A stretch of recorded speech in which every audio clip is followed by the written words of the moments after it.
Wearing Joe San Antonio. I am styled by my stylist John Paul Dizon.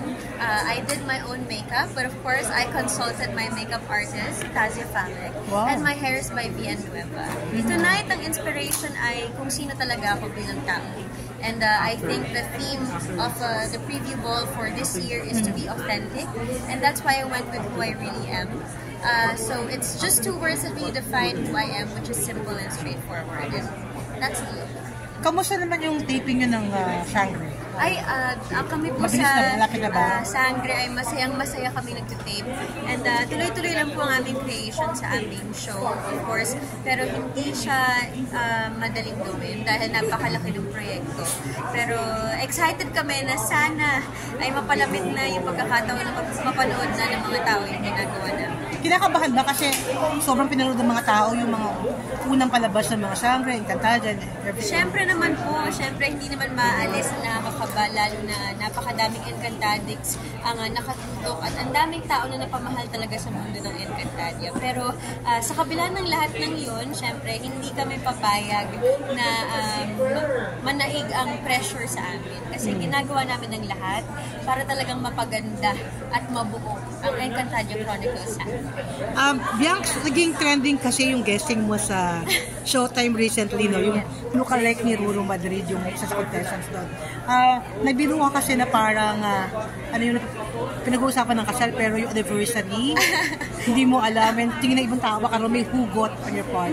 What is your reaction on that? Well, actually, based on online feedback na nakikita ko, ay iniisip ng mga tao ay may nangyaring tagong proposal sa aming dalawa ni sa totoo lang, sa mga nagtatanong kung nasa plano na ba namin magpapakasal, opo, nasa plano at napag-uusapan. Pero syempre sa ngayon, kung nasaan kami sa mga career namin, ay syempre gusto namin i-maximize ang individualities namin ngayon. But of course, nandyan ang pangako namin sa isa't isa.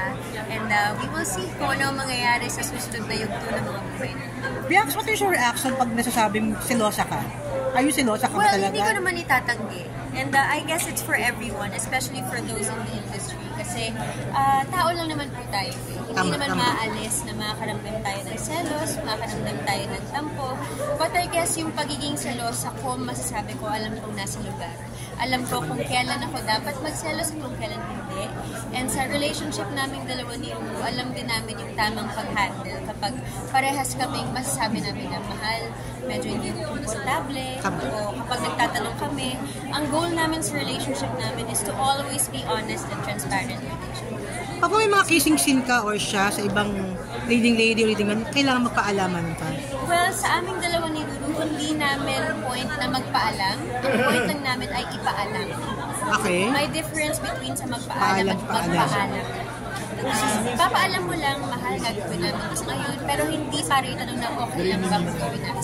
Hindi po ganoon dahil, again, we are maximizing our individual careers at alam namin kung paano magtrabaho ang isa't isa.